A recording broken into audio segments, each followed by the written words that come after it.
Bonjour à tous, j'espère que vous vous portez bien. C'est toujours Septième Voix avec Amé et Moussa pour vous servir. Aujourd'hui, on a un invité spécial. C'est un premier exercice pour nous. Et on va vous présenter un ouvrage également qui est lié à la personne qu'on va vous présenter. Saïd, bonjour. Bonjour, merci pour Comment votre tu vas? présentation. Ça va bien, ça va bien. Ça va? On vient de... Donc on a fait un peu de route, mais ça va. Ouais, il a remonté les routes de la soie. Non, je déconne. Saïd, tu es l'auteur de ce joli livre qui nous a pris du temps à lire, mais qu'on a lu avec plaisir. C'est Le terrorisme, c'est les autres. Et il est paru quelle année ce livre? Ah, il y a quelques mois, hein, fin, Quelques fin mois? mai, 2025 du coup? ouais, 2025. Premier exercice pour toi? Premier exercice. Tout est premier livre, premier podcast, on découvre. D'accord. Moi, ce qui m'a intéressé dans ce livre, c'est le sous-titre. Ouais. C'est comment l'impérialisme occidental Façonne. façonne ses ennemis pour justifier ses crimes. Ah, messieurs, dames les blancs, Ah, tu commences toi déjà. on met de la sauce quand même, dès le début, quand même. Est-ce que tu peux nous parler un peu de toi? On va rentrer dans le vif du livre après et tout, mais est-ce que tu peux nous décrire un peu ta personne? Ah, franchement, c'est un exercice très difficile à faire, hein, parce que honnêtement, moi, j'ai pas forcément de formation scientifique ou quoi. Je suis un passionné d'histoire. Et là, on va dire que c'est le résultat d'une dizaine d'années de pérégrination, qu'elle soit intellectuelle, qu'elle soit spirituelle. Et c'est l'accumulation de tous ces savoirs. Et au bout d'un moment, je me suis dit, je vais prendre du recul sur tout ce que je sais et je vais l'analyser avec de la hauteur. Donc, c'est ça qui a abouti à ce livre-là. Après, je pense qu'on est tous un peu biaisés par notre vécu, par notre vie. Donc, ça s'oriente vraiment par mon vécu à moi, par ma position d'enfant d'immigré qui grandit en Occident. Et ce qui fait que le modèle, on va dire, à déconstruire, c'est l'Occident. Je précise ça parce que je sais que le titre et le sous-titre a l'air bien, bien dur, on va dire, mais il est lié vraiment à ma personne. Je vais vous donner un exemple très simple. Si vous tombez sur des Kazakhs ou sur des Tadjiks, ils vont avoir la même réaction par rapport à la Russie, par exemple. Ouais, Vous voyez? bien sûr. Donc, c'est vraiment mon côté à moi. Je ne veux pas généraliser, mais voilà, c'est le résultat d'un vécu, quoi. Bah, après, c'est dur, le titre et tout. C'est dur, oui, mais ça reste véridique quand même. C'est réel, là, c'est réel. Et ça reste bienveillant parce que moi j'aimerais juste lire un petit passage. C'est la première chose qu'on lit l'une des premières choses qu'on lit dans le livre, c'est la note d'intention. Ce livre n'est pas un ouvrage neutre, il est né d'un refus. Celui d'accepter le récit dominant comme vérité. Il est né d'un besoin, nommer ce que l'histoire officielle efface. Je vais m'arrêter là pour le moment. Donc on comprend directement la démarche et on se dit, bah, si on a été alpagué par un titre assez accrocheur, quand on lit cette page-là, on sait dans quoi on s'embarque.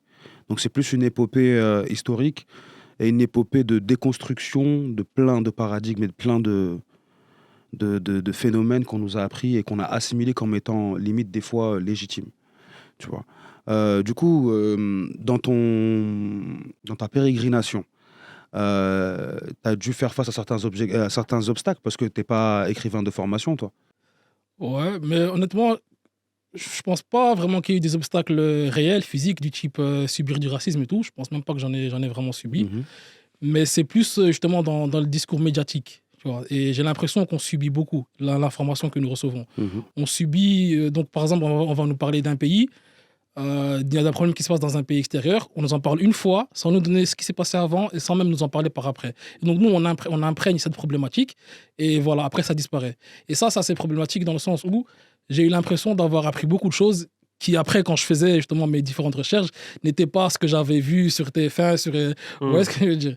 Et donc à un moment, je me suis dit non, il y a deux versions qu'on essaie de nous faire croire, entre guillemets, et je dois vraiment prendre le temps. Et moi, de base, je suis quelqu'un... Par exemple, moi, je regardais un film de biopic, je le regardais en 4 jours. Parce que c'est un truc que je comprends pas, je vais faire des recherches dessus. Ok. Tu vois, je peux faire 3 heures sur Wikipédia avant de continuer le truc. Tu vois. Et c'est de là que, on va dire, j'accumule des choses. Je me dis, en fait, non, ce que le film raconte, c'est pas forcément vrai. Est-ce que... Et voilà, même la version officielle qui est à l'école, c'est pas forcément véridique. Donc, on doit aller voir plus loin, quoi. Les Africains apprenaient encore il y a quelque temps nos ancêtres les Gaulois. Ouais, non, c'est scandaleux. Après, vous étiez français aussi là-bas, c'est ça? Ouais, mais nos Avec la ancêtres, peau noire, les Gaulois, nos ancêtres Sundiata, ouais, mais Gaulois, faut pas abuser. c'est vraiment Tu problématique. vois. Non, mais je comprends. Et quand je parlais de problématiques, je parlais pas forcément de racisme, mais de problématiques humaines. C'est lié à la contrainte de temps, l'exercice de recherche et de récolte d'informations, qui est un exercice très énergivore. C'est aussi une quête limite un peu spirituelle, tu vois, de trouver cette vérité-là et de comprendre que le monde n'est pas comme on nous l'a On nous l'a appris. Ok. Et du coup, quand est-ce que t'es venu l'impulsion de ce livre? À partir de quelle année? T'as pris combien de temps pour le finir, le conceptualiser? Honnêtement, j'ai envie d'écrire. Je ne sais pas sur quoi, mais depuis au moins 4-5 ans, depuis Ok. 2020. J'avais vraiment envie d'écrire. Voilà, j'estimais que j'avais assez de la matière à faire quelque chose, tu vois, au niveau des connaissances.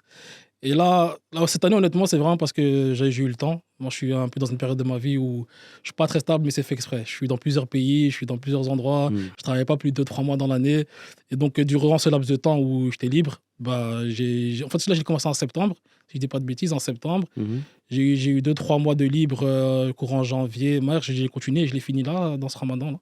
Je l'ai fini pendant ce ramadan. Donc, j'avais 2-3 mois sans libre, de manière que je fais exprès, quoi, pour avoir ce temps-là. Et j'ai décidé de les finir. Et après, j'ai beaucoup hésité sur. En fait, si vous voyez mon Wikipédia, enfin, mon Word, j'ai 5-6 livres en attente. Okay. Sur 5-6 trucs différents. Okay. Et j'étais parti sur autre chose. Après, voilà, de fil en aiguille, en parlant même avec d'autres personnes, tu vois, j'affine un peu ma recherche. Et pourquoi j'ai pris ce thème-là? Parce que je pensais qu'il globalise un peu tout. Tu vois, on passe pour. Je pouvais m'arrêter sur certains sujets, mais qui traitent d'aujourd'hui sans vraiment aller au fond.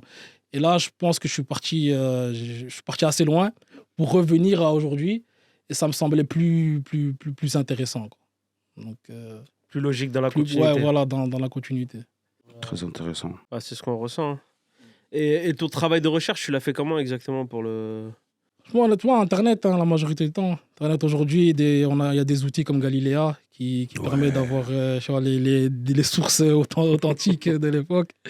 Et donc, mais à la base, honnêtement, je me suis d'abord basé sur ce que je connaissais déjà. Okay. Donc, je me suis basé sur vraiment ce que j'ai appris depuis que j'ai 17-18 ans. J'aime vraiment, moi, franchement, le côté recherche et tout, c'est naturel. Je peux prendre vraiment 3-4 heures obsessionnelles à m'informer sur un pays. Ouais. Comment ça vient. Et j'ai rien à gagner. Il n'y a pas d'études derrière, il n'y a pas d'examen. Ouais, c'est la curiosité, même c'est la passion. C'est vraiment quelque chose que j'aime faire. Et donc j'accumule. Des fois, je ne sais même pas pourquoi, mais ça reste. Il y a un truc que j'ai lu il y a 6 ans, c'est encore dans ma tête, je ne sais pas pourquoi c'est dedans. Et je me dis, il faut que j'en fasse quelque chose. Et il y a matière à faire quelque chose. Donc là, et après, là, je me suis d'abord basé sur ce que je connaissais, et ensuite t'affines, tu regardes à côté, tu vérifies aussi les informations, tu vois, ce qui est très important, pas envie d'écrire des âneries. Donc c'est ça, c'est vraiment, je suis resté sur ce que je connaissais. Un pays que j'ai jamais entendu parler, que je connais pas, j'ai mis de côté, tu vois, j'ai pas voulu traiter. Donc c'est ça. T'en as pensé quoi, toi, de ce livre, Amé? Ouais, mais en colère.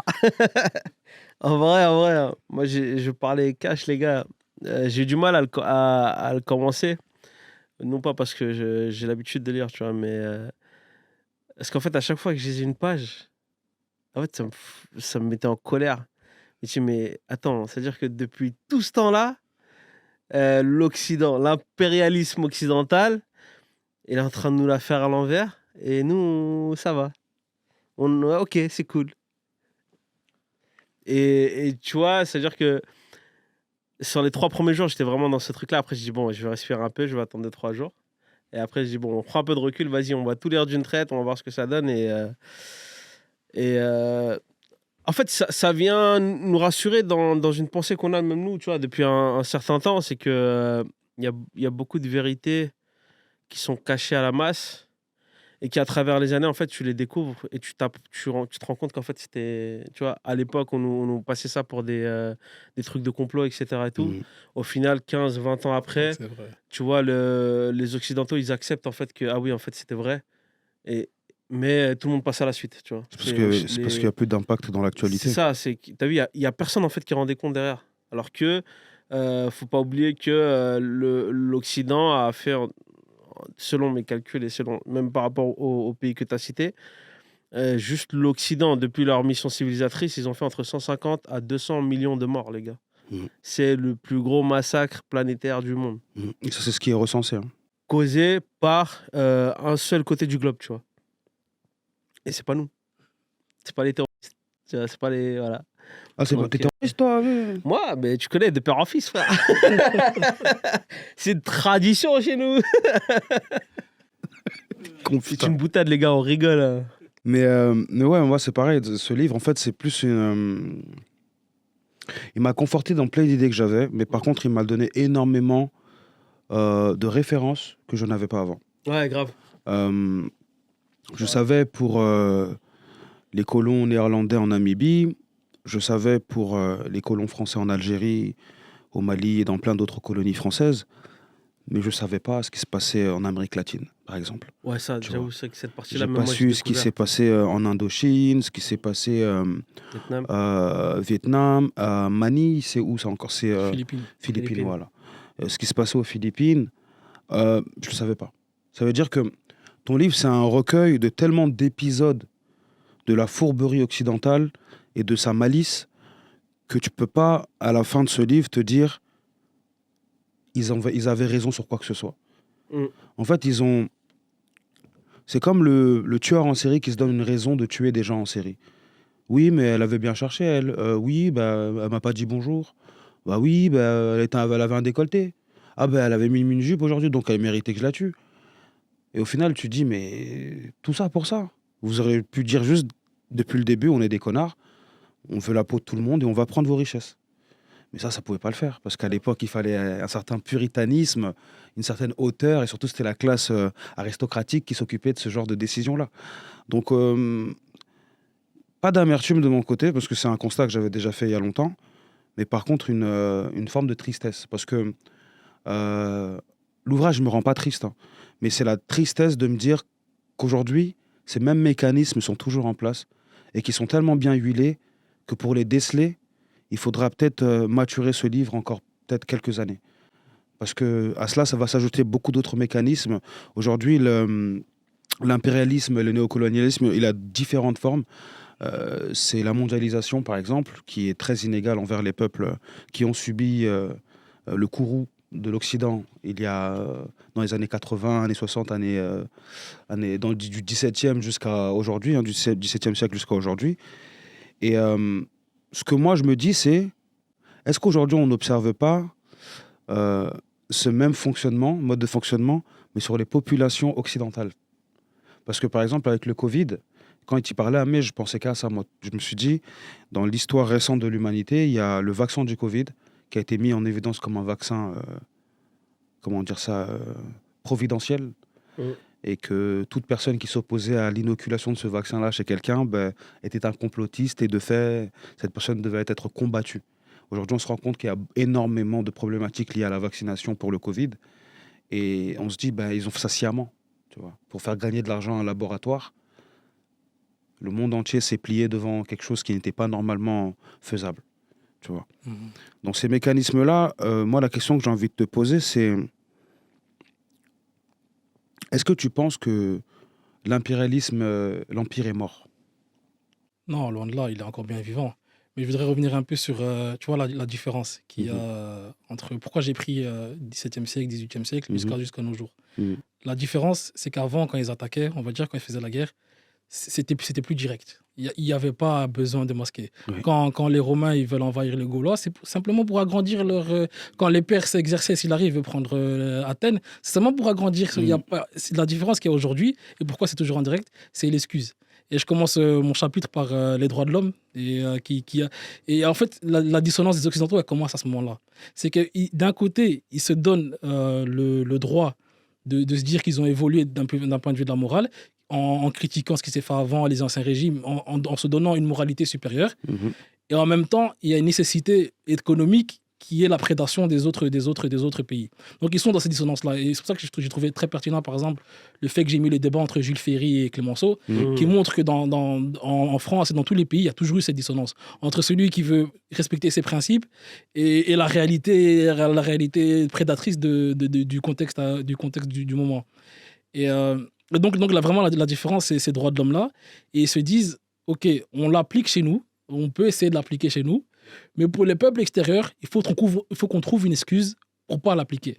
Et c'est de là que vient toute la rationalisation du racisme, de l'indigénisme, etc. On déshumanise la personne, et au final, c'est même pas contre nous, c'est pour se convaincre eux-mêmes, ouais, c'est ça. qui peuvent tuer en dormant tranquille. Et c'est là toute la problématique, on va dire. C'est pour ça que je prenais la métaphore du tueur en série, c'est parce que c'est vraiment ça, c'est du serial killing. Hein. La mission civilisatrice, est-ce que tu penses qu'elle revêt un autre aspect aujourd'hui, par exemple? À l'école.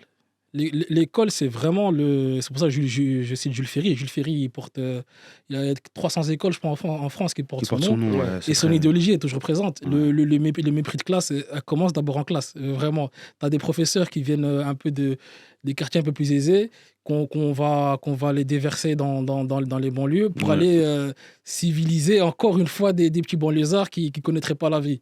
Et encore ce mécanisme à l'école, et ça débute à l'école. Une fois que l'enfant grandit, il finit quoi? Il finit dans le monde du professionnel. Il retrouve cette hiérarchisation par rapport à sa classe sociale et sa personne.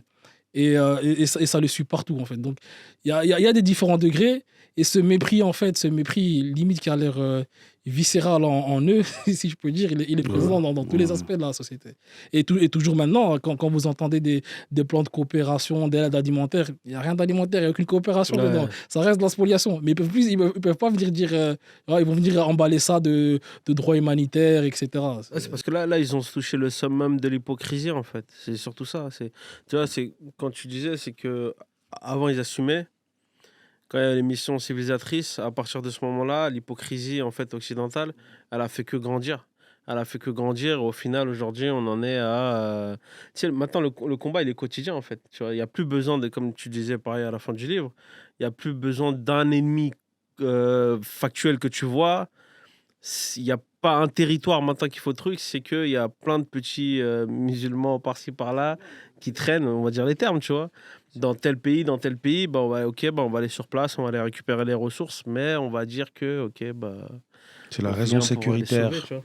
C'est la raison sécuritaire. Alors qu'au final, tu vois, c'est pour ça que j'ai kiffé ton livre, en fait, et je l'ai compris vraiment à la fin, le titre, pardon, où j'ai vraiment compris à la fin, c'est quand tu dis que le terrorisme, c'est les autres, c'est là où tu te rends compte qu'en fait, c'est pas, moi je te parle du point de vue en tant que musulman, c'est que c'est là que je me dis, en fait, oh, c'est pas nous les terroristes. C'est vraiment les C'est autres. vraiment, Tu vois tu vois, si tu prends le terrorisme en termes d'outils, en termes de techniques militaires, Ce qui signifie vraiment. ouais, ce qui signifie vraiment dans la technique militaire, c'est littéralement ce que par exemple, Israël est en train de faire aujourd'hui. Exactement. Le fait d'aller bombarder des civils, des hôpitaux, dans le but d'instiller la terreur dans le cœur des gens et de les faire fuir ou partir. Donc techniquement, c'est vraiment ce qu'ils ont fait. Mais la réalité, c'est qu'aujourd'hui, si on prend les 4 phases que j'essaye de montrer dans le livre, c'est que c'est même plus un outil. Ils en ont fait une idéologie. Ouais. Donc à partir du moment où tu ressembles à un terroriste, ça suffit. Tout ce que tu vas faire après, c'est pas important. L'acte que tu poses importe peu. À partir du moment où tu as désigné ainsi, C'est incroyable. ça suffit. Et ce qui est très grave, c'est que les actes de terrorisme ne sont plus des actes terroristes quand c'est pas un musulman ou un gars qui ressemble à un musulman qui les Ouais, c'est commet. l'hypocrisie. C'est Ça veut dire que ils ont réussi à créer cette idéologie-là. T'en parles dans ton livre hein, avec l'épisode du World Trade Center hein, dans les tours jumelles du 11 septembre 2001 et après avec le Patriot Act, tu sais, ce petit anagramme qui permet de comprendre un peu pourquoi ils ont un peu j'ai pas envie de rentrer dans ça, mais j'allais dire qu'ils ont laissé faire la chose parce qu'il y a beaucoup de preuves aujourd'hui qui montrent que ça aurait pu être évité. Notamment les renseignements israéliens avaient des informations sur cette attaque-là. Ils ont laissé faire la chose. Donc ouais, c'était peut-être pour marquer un tournant dans la méthodologie de ces pays occidentaux-là. Mais on le voit aujourd'hui dans l'hypocrisie du traitement d'Israël. Israël est un État colonial et exactement ce que ces États faisaient au Congo. Tu vois, Léopold II avait... c'était quoi? C'était sa réserve naturelle, le Congo. Sa si je me propriété trompe pas. privée. Sa propriété privée. C'est-à-dire qu'en gros, lui, il a avait une les maison de clés. campagne, sa maison de campagne, c'est le Congo. Exactement. Tu vois, Et il n'y a jamais mis les pieds en plus. Et c'est très grave. Il n'y a jamais mis les pieds. On coupait des mains pour justifier tu sais, 10 millions de morts, les ou utilisations 10 des morts. munitions. C'est ignoble, ignoble, ignoble. Et ce gars-là a encore les statuts hein, dans le monde entier. Tu sais. Donc c'est un peu compliqué. Mais c'est là où on comprend que ce même Occident ne peut pas faire autre chose que de supporter Israël. Parce que qu'est-ce qu'Israël prône à chaque fois qu'il tue des gens?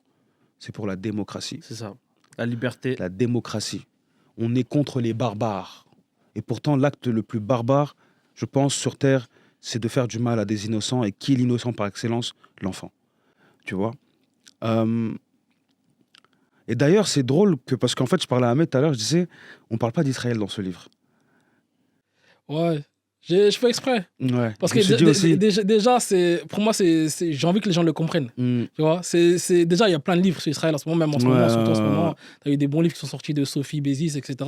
Alain Grèche, il y a plein de gens qui ont sorti. Donc, c'était pas. Ça a déjà bien traité, cette hypocrisie. Mais je veux que. Parce qu'on a souvent l'excuse de dire que c'était avant. Voilà. Beaucoup de Français disent oui, mais ok, on a fait ça, mais c'était avant. Tout ce que je décris dans ce livre, tout ce qui s'est Ça passé, se passe encore on peut aujourd'hui. l'observer en direct en nous à notre télé. Ouais, c'est comme dans la dernière partie, tu fais le parallèle entre l'Allemagne nazie et. Et justement, voilà, et j'allais revenir sur ça par rapport à Léopold II. Tu vois, Léopold II, il a plein de statuts, il a fait plus de morts qu'un Adolf Hitler. Ouais. Largement. Et qu'est-ce qu'on reproche 3 fois plus. Et c'est quoi la différence? Pourquoi ce double traitement? Parce qu'Adolf Hitler, Il a tué des Blancs. voilà, il y a cette fameuse phase d'Aimé Césaire où ils disent que ce que la bourgeoisie reproche à Hitler, c'est pas le crime en soi, c'est le crime contre l'homme blanc. contre l'homme blanc. C'est exactement ça. Et donc, Léopold II, il pouvait tuer. Parce qu'enfin, c'était des Noirs, c'était des sous-hommes.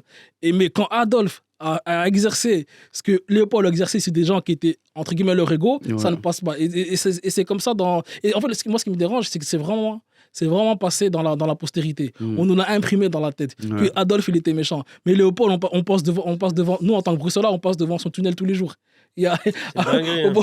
Au bout d'un moment, tu vois, où on met la limite. Parce que même les Allemands, par exemple, ils se sont dédouanés d'Adolf Hitler pour faire un parallèle en disant, voilà, c'était une parenthèse, ce qu'il a fait est mauvais. Mais quand on prend avant le deuxième Reich de Bismarck et de von Trotha, C'était pas mieux. ce qu'ils ont fait en Namibie, C'était pas C'est mieux. la même chose. ça a commencé même là-bas. Merci beaucoup. Tu vois. Et dans les camps de concentration, on commençait en Namibie Ça a d'ailleurs. commencé, oui. et Même t'as, les délires eugénistes. J'ai oublié comment il s'appelle. Von Trotha, je Ouais, il y a un autre, son nom de famille commence par S. J'ai oublié ce que c'est, putain.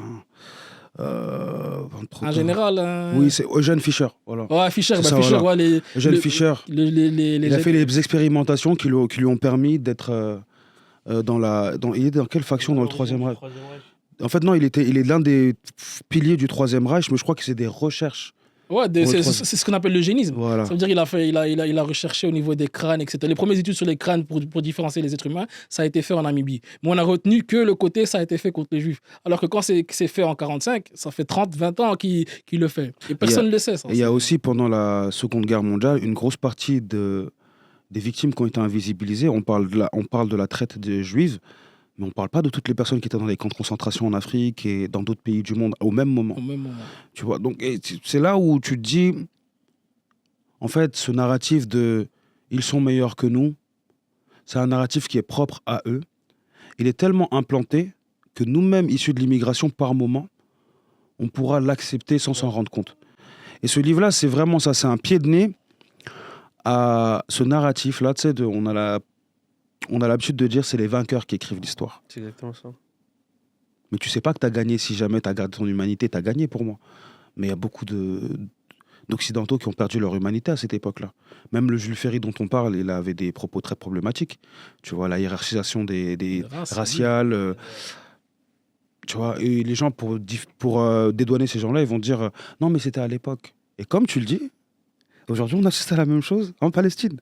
Et on assiste à la même chose avec le Yémen et le Congo, qui sont des conflits qui sont vraiment pas mis sur la même scène que la Palestine et que la Palestine tout court. Et ça, c'est problématique. Parce qu'on voit des chaînes comme Al Jazeera, par exemple. Tout à l'heure, j'ai vu un post, moi, où une autochtone canadienne dansait avec drapeau du Soudan, je crois, du Congo et de la Palestine. Le titre n'évoquait que la Palestine, le titre d'Al Jazeera. Et je voyais les commentaires, les gens disaient « Ouais, mais Al Jazeera, ils s'en foutent quand c'est pas des musulmans qui meurent, ou je ne sais quoi, je ne sais quoi. » J'ai dit, encore une fois, nous, dans ce souci de vouloir contrer l'injustice, on va choisir des causes, alors que c'est une cause qu'il faut choisir. La même cause, c'est la cause de l'humanité. Tu vois. Tout est lié. Et est-ce que tu penses que ce manque d'humanité qui a poussé autant de personnes à expérimenter sur des enfants noirs, à violer des personnes en Algérie, à décimer des peuples entiers. On l'a vu avec les Herero, par exemple, où il y avait limite des tracts pour dire on n'épargnera ni femmes, enfants, personne. Il faut tous les exterminer. Est-ce que tu penses que ce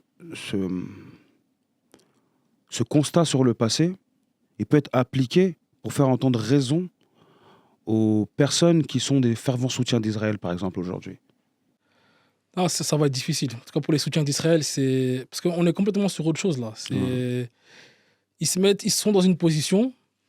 Limite, moi, j'ai même envie de dire, c'est du clubisme. C'est parce que c'est les tiens. Tu cherches Du pas. lobbyisme, Ouais, exactement. tu cherches pas à comprendre. Tu vois, c'est parce que c'est les tiens et tu vas te mettre des excuses pour essayer de le continuer. Parce qu'en réalité, c'est inhumain. Tu peux pas dormir, tu peux pas tuer des gens et t'endormir comme si de rien n'était. Non. Tu es obligé de le justifier. Justifier. Désolé, je vous coupe, j'ai le seum, ma fréquence cardiaque elle a augmenté. C'est dingue. gars. Tu- Ma C'est la fréquence rage. cardiaque a augmenté. Non, tu vois, Pardon. mais tu vois, par exemple, pour revenir sur Israël et sur les autres conflits, pour moi, tout est lié en fait. C'est pour ça qu'il y a même il y a une incohérence à soutenir que la Palestine, parce que les mêmes personnes qui financent la Palestine, enfin, qui financent les Israéliens, c'est les mêmes qui sont au Congo, c'est les mêmes qui sont au Yémen, c'est les mêmes qui sont dans tous les quartiers. Et en réalité, moi, si vous voyez bien, j'accuse une seule personne, on va dire, à la fin de mon livre, c'est Adam Smith. Pas Adam Smith en tant que lui-même, mais en tant qu'idéologie du néolibéralisme. Libéralisme. Ouais. Et ça fait que, en fait, sans vouloir leur trouver une excuse, ils sont obligés de faire autrement. La prédation, elle est nécessaire à l'économie mondiale. Quand tu stagnes, si maintenant, demain, imaginons qu'ils ont un cas de conscience et qu'ils se disent, bon, on va arrêter de spolier les gens, c'est leur civilisation à eux qui tombe. Qui va dépérir, ouais. Ouais, qui va dépérir. Donc, ils sont dans. Déjà, il y a une concurrence entre grandes nations. Ils coopèrent d'un côté, mais d'un côté, ils se mettent des coups de couteau. Et donc, s'ils n'agissent pas ainsi, ils vont se retrouver eux-mêmes en déliquescence. Ah, mais c'est ce que tu as dit, c'est parce que c'est à cause d'Adam Smith qui a dit que, Il n'y a plus en de fait, frontières. il n'y a plus de frontières, il faut se développer tout le temps. Et en fait, c'est cette course au développement qui Amène à tuer des gens sur le chemin. qui amène, c'est ça. Alors que, en vrai, ce développement, est-ce qu'il est vraiment nécessaire? Non. Est-ce que l'humanité, elle n'a pas survécu pendant 4 millénaires avant sans avoir tout ce développement-là, tu vois? Mais nous, par exemple, moi je trouve que c'est un bon exemple. En Afrique, si tu prends les empires mandingues, les empires de Sokoto, c'est des gens qui étaient très bien avec les Occidentaux. totalement. Les civilisations qui étaient là avant. Ils avaient besoin de rien, tu vois. Et c'est même pour ça qu'on perd la plupart des combats coloniaux. C'est parce que nous, c'est comme si quelqu'un est dans son monde. Et d'un coup, tu as quelqu'un qui vient te déranger dans ce. Et dans ce monde-là, tu avais des conflits, tu avais des trucs. Et par exemple, moi, par exemple, s'il y a un épisode qui m'a vraiment fait aimer l'histoire, c'est la Rhodésie. C'est l'histoire de Cecil Rhodes. Ouais. Et en gros, Cecil Rhodes, il arrive dans l'actuelle Zambie, Zimbabwe. Il tombe sur un chef qui était déjà en guerre avec son autre camp. Lui, sa problématique à l'instant T, c'était lui contre l'autre village. Ouais. Il sait même pas c'est qui Cecil Rhodes. Tu vois, il vient. Et donc, Cecil Rhodes lui propose des armes en échange de pouvoir fuir ses terres pendant X temps. À ce moment-là, le chef local, dont j'ai oublié le nom, il prend les armes, il va se battre contre les voisins et il gagne, parce qu'il a des armes, tu vois, c'est logique. Il revient, il voit que Cecil Rhodes, il a retourné tout son sous-sol et il a vu des diamants. À ce moment-là, il dit, bon, c'est moi ou ça à toi? Eh ben, Cecil Rhodes, il prend des armes, il le fusille. C'est comme ça que ça commence. De toute façon, c'est le principe du pacte avec le diable. Hein. On n'a jamais vu quelqu'un dire j'ai pacté avec le diable pour qu'il y ait la paix dans le monde. Ça n'existe pas, ça. C'est toujours pour un dessein très égoïste. Et l'égoïsme, il se finit toujours mal, tu vois, parce qu'on est des êtres humains sociaux, on est des êtres sociaux, et on a besoin des autres pour se développer. Dans ce périple d'écriture, tu t'es découvert, je pense, une vocation pour ça, du coup. Tu as un style particulier. Moi, j'ai trouvé que n'importe qui pouvait prendre ce livre et le lire. Tu vois, l'écriture est espacée, c'est agréable à lire, ça fait pas mal à la tête. Après, le contenu, il est quand même assez poignant. Ça veut dire que pour quelqu'un qui est issu de l'immigration, quand tu lis ça, tu te dis « Ah ouais, c'est vraiment chaud. Ah, ils ont vraiment fait de la dinguerie, de la boucherie. » Il y a trop d'épisodes où tu te dis « Mais c'est inhumain, en fait. » Même dans la guerre froide, le combat contre l'expansionnisme communiste, ça voyait des rouges partout. Et la guerre du rouge, elle était encore plus importante que la mission civilisatrice, parce que c'était en fait un narratif contre un autre. Et le pire, c'est que c'est des gagnants de la Seconde Guerre mondiale qui se font cette guerre-là. Donc le monde a été scindé à partir de ce moment-là, et le monde est toujours scindé aujourd'hui. On le voit avec les BRICS, on le voit avec l'Occident tel qu'on le connaît, et Donald Trump qui fait la Java à tout le monde.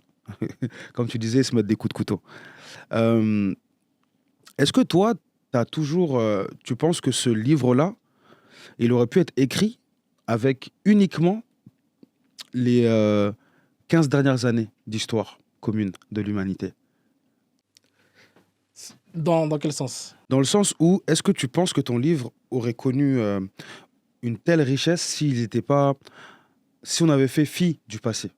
Parce que c'est comme ça qu'ils ont réussi à nous faire, comme tu disais tout à l'heure, normaliser certains courants de pensée. Est-ce que tu penses que ton livre aurait eu un impact aussi important, en tout cas sur nous ça a eu un impact, tu vois, s'il n'avait pas commencé au XVIIe siècle, XVIIIe, XIXe pour arriver à ce qui se passe de nos jours? Non, je pense justement que c'est extrêmement lié. Il y a rien qui se passe aujourd'hui il y a rien qui se passe aujourd'hui qui est nouveau déjà. Tu vois, en fait, ce qui change, c'est l'habit. Mais si t'es pas lavé depuis une semaine, l'odeur, elle reste. Elle reste. Et c'est vraiment ça qui s'est passé. Il y a rien de nouveau en fait depuis ces 15 dernières années. Et ce qui se Exactement. passe maintenant, et le résultat de tout ça, c'est le résultat que tu as grandi avec des profs qui disaient que la Première Guerre mondiale c'était génial, ou la Seconde, on l'a gagnée. Et pour revenir par exemple au basculement de 2001, c'est vraiment quand il y a la chute de l'URSS en 91, Ouais. il y a un vide. Ils savent plus quoi inventer pour faire. Ouais, c'est ça. Et ça, on le ressent. On le ressent par la guerre qu'il y a eu en Bosnie. Ils ne sont pas Ouais. intervenus. Ils ne sont pas intervenus parce que ce n'était pas intéressant. Ils savaient très bien qu'il y avait une boucherie à Srebrenica. Ils n'ont rien fait. Parce que pour intervenir, à chaque fois, ils ont besoin d'une raison. D'un ennemi. Ouais. Parce que la raison même, elle Je crois justifie. qu'en Bosnie, en plus, ils avaient tué des musulmans. C'est Ouais, ça, non? c'est 300 mm avec. C'est un des derniers, tu vois, un des derniers qui a été tué, là, un des derniers qui a été condamné par la CIJ. C'était Milosevic qui s'est suicidé. Je ne sais pas si vous voyez cet épisode-là. Ouais, c'était il y a 4-5 ans quand même. Tu vois. Mais par exemple, moi, toutes ces instances-là, ONU, CIJ, honnêtement, c'est du bullshit. C'est pas, c'est pas des instances. CPI. C'est que ça, CPI. Parce que même les gens aujourd'hui sont contents que l'ONU dénonce les crimes d'Israël. L'ONU est à la base de l'injustice Merci d'Israël. beaucoup. C'est qu'en 67, Ouais. ils partagent le monde. Ils partagent un pays sans les concerner. Comme un gâteau. Et la personne, et après, ils vont venir 70 ans plus tard et nous dire que non. C'est anormal ce qui se C'est anormal ce qui se passe. Alors que, en fait, même là, je reprends le thème que tu as dit, Israël, c'est une colonie. Et aucune colonie ne se passe sans meurtre. Jamais. La réalité, c'est que pour les défenseurs d'Israël et pour que Israël survive, ils sont obligés de tuer. Il n'y a pas d'autre chemin, il n'y a pas d'autre issue. Soit ils les tuent, soit ils les assimilent, mais dans tous les cas, ils doivent tuer une partie pour l'assimiler. Ils vont jamais l'assimiler. Parce que les enfants qu'ils ont tués là-bas, ils vont grandir avec une amertume telle que ils vont jamais oublier ce qu'ils leur ont fait. Mais moi, Si tu viens chez moi, tu tues ma mère, mon père, je vais jamais t'oublier. Ouais, mais j'ai envie de te dire, regarde par exemple, aujourd'hui, on ne considère pas les Australiens, les Canadiens, les Néo-Zélandais, les Américains comme des colons. Jamais. Pourquoi? Et pourtant, les Américains, tu les vois. On est le free world, le monde libre. Ils sont nés sur un génocide. Ils ont tué des millions d'autochtones. Ouais, mais pourquoi ça fonctionne justement? Mais parce que Il y justement, a plus de 10% ou moins. Exactement. Ouais, ils ont massacré entre 80 et 90%. Parce que eux, c'est ça. entre-temps, ils ont pris les rênes du narratif. Voilà, C'est eux qui contrôlent le narratif. Tu Tu vois. Pourtant, l'Amérique, c'est l'un des pays occidentaux les plus violents du monde. Les gens se tuent entre eux. Freedom. Là-bas, tu sais, quand un mec t'agresse physiquement, c'est normal que tu mettes fin à sa vie. Ça, ouais, c'est dû au fait qu'ils, comme des colons, ils avaient toujours des armes sur eux. Exactement. C'est rentré dans leur culture. Je crois le 5e amendement, je crois un truc comme ça. Et ils vont venir te parler de paix, de liberté, de... Non, c'est des malades mentaux. liberté, tu vois. C'est juste des malades mentaux. Toi, tu me donnes des leçons de morale. C'est un pays où quand ta femme est enceinte, bout ils d'un moment. vont lui dire... quand ta femme est enceinte, ils vont lui dire t'as l'argent pour la consultation? T'as pas l'argent, dégage de l'hôpital. Le capitalisme à son paroxysme, quoi. Exactement. Et le problème du capitalisme actuel, c'est qu'il fait face à un ennemi qui est la rébellion. On peut le voir par exemple avec l'Afrique de l'Ouest récemment, avec l'AES. Dans l'AES, il faut savoir qu'il y a le Mali, le Burkina et le Niger. Le Niger, c'était l'une des grandes sources d'énergie pour la France. Avec le Kazakhstan, c'est les deux sources principales. Aujourd'hui, je ne sais plus trop comment ils font. Mais en France, nous, on a une répercussion directe de ça. L'électricité coûte extrêmement cher et ça ne fait qu'augmenter. Il y avait des mesures restrictives pour payer moins cher l'électricité. Elles ont sauté. Ça veut dire que maintenant, tu vas payer très cher. Il y a des gens qui payent 500 € par mois, gaz et électricité comprises. Mais par contre, leur pouvoir d'achat n'a pas augmenté. Et c'est là où tu vois que le monde occidental a été construit sur une fragilité telle que, malgré toute la barbarie qui a été à la base de la progression des sociétés occidentales, ils n'ont pas pu pérenniser cette progression-là et elle dépend toujours de ressources externes. Mais tout l'Occident repose sur des ressources externes, frérot. C'est pour ça que ça les intéresse d'avoir des peuples toujours serviables, qui sont asservis à leurs intérêts. Ouais, mais tu vois, aujourd'hui, par exemple, le narratif, il est plus difficile à contrôler. Ah oui. Parce que tu sais, on est dans une ère de l'information, donc Ah c'est-à-dire oui, que tout le oui, monde oui. peut parler. À l'époque, ils avaient ce gros contrôle-là parce que tu as eu, il n'y avait pas tout le monde qui passait dans les médias, il n'y a pas tout le monde qui passait, que ce soit à la télé, aux journaux, etc. Tu as vu, on n'avait pas cette force d'expression. Maintenant, il y a de plus en plus de gens qui parlent, que ce soit sur les réseaux, même si c'est encore tu sais, un peu manipulé et tout, qu'on a censuré. Mm. Mais tu sais, même dans les pays, en fait, les gens ils commencent à se dire, ok, mais ni en fait, tu vois. Genre, on va s'en passer. On peut s'en passer. Ça va être censuré, t'inquiète. Mais on peut s'en passer, donc on va s'en passer. On va faire en sorte que. Mais je sais pas si moi ça va vraiment arriver, ça, tu vois. Ça va arriver, tu sais pourquoi? Parce que l'immoralité profonde de l'Occident ne peut qu'amener sa décadence. Et sa décadence, elle est déjà visible. Hein. L'Occident est envahi par toutes les personnes qui ont été touchées de près ou de loin par les sévices que l'Occident a commis Ouais. dans d'autres pays. Donc c'est les L'immigration, stigmates de leur politique qu'ils retrouvent aujourd'hui chez eux. Donc ils se disent, on ne veut pas recueillir la misère du monde, c'est vous qui avez créé la misère dans le monde.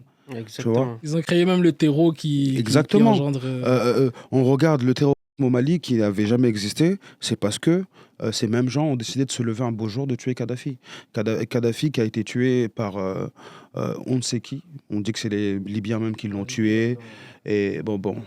C'est Ça a été orchestré de Paris. C'est une affaire perso de Sarkozy, même ça. Exactement, tu vois. C'est lui. On peut pas dire c'est lui qui l'a tué, mais il est responsable en tout cas, en quelque sorte, de sa mort. Ça veut dire que tu peux pas. Et après, ce gars-là est toujours en procès pour dire, au final, il a été condamné, mais il va pas faire de prison. Il est chez lui à faire des barbecues. Il peut pas. Tu vois. Donc tu dis, c'est quand même fou. Il a déstabilisé un pays et une région entière. Et lui, il est pas.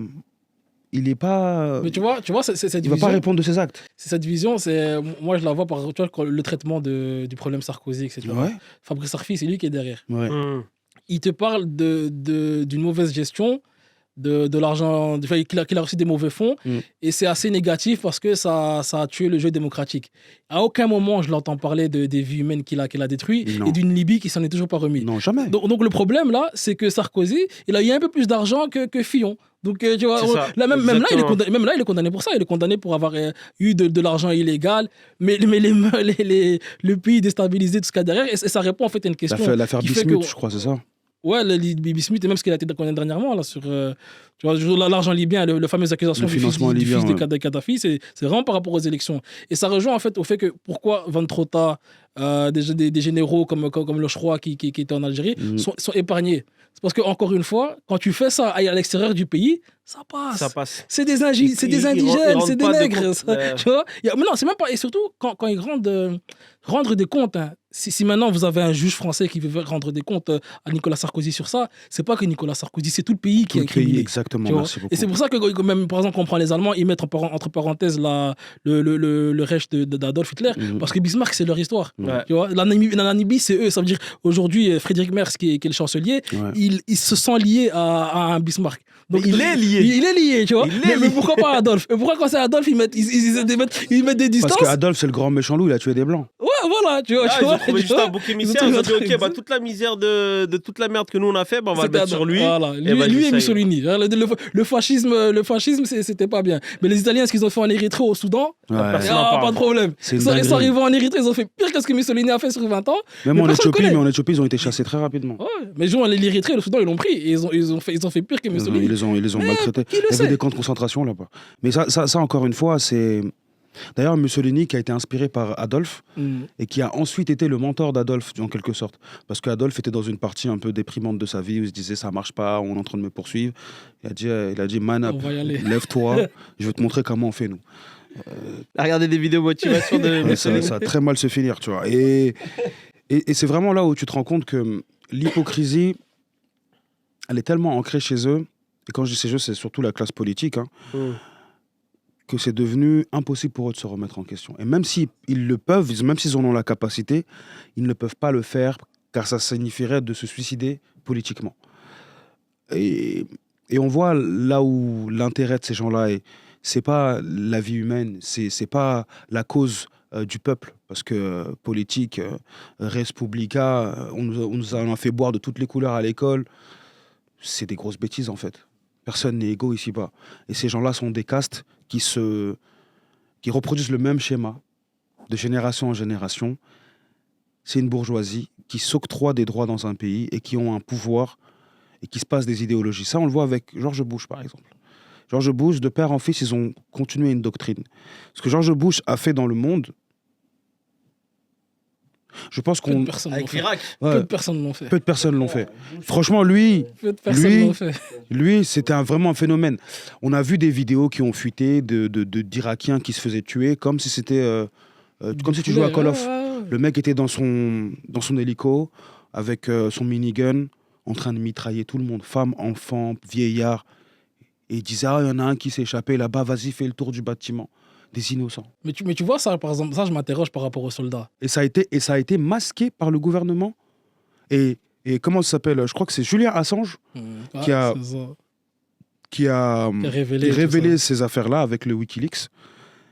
Et ce gars-là, regarde aujourd'hui comment sa vie elle est. Il est resté des années Ils l'ont dans l'ambassade détruit, ils l'ont d'Équateur en Angleterre. Il est resté cloîtré dans je sais pas combien de mètres carrés. Il avait des cheveux longs de ouf. On aurait dit un fou. On aurait dit Alan Parrish là dans Jumanji.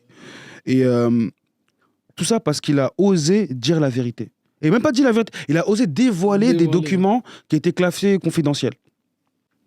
À partir du moment où tu dis qu'un État, il peut cacher ce genre de comportement, tu te poses la question de est-ce qu'on peut avoir confiance aux États? Moi, ma réponse est non, dans tous les cas. Mais est-ce que tu penses qu'avec tout ce qu'on a vu dans l'histoire et ce à quoi on assiste aujourd'hui, le 2 poids 2 mesures constant, nous, en tant que personnes qui aspirons à l'éveil, on peut croire aux institutions politiques? Non, clairement pas. Il n'y a aucune institution qui est neutre. Tout est, que ce soit l'ONU, la CIJ, ils ont tous des financements qui sont tenus par les mêmes personnes, quoi. Donc, mais je suis perdu un peu là sur ma réponse. Je vais rebondir sur par exemple, l'hypocrisie d'Obama et des Wikileaks. Ouais. Tu vois, par exemple, je sais que des journaux comme New York Times, etc., ils ont des fois quelques informations de l'État, tu vois. Et il y avait une formule et Obama, à un moment, après les sorties de Wikileaks, il voulait interdire toute révélation liée à la sécurité nationale. Et il s'est pris un coup de pression des New York Times, etc., parce que eux, leurs sources venaient de l'État.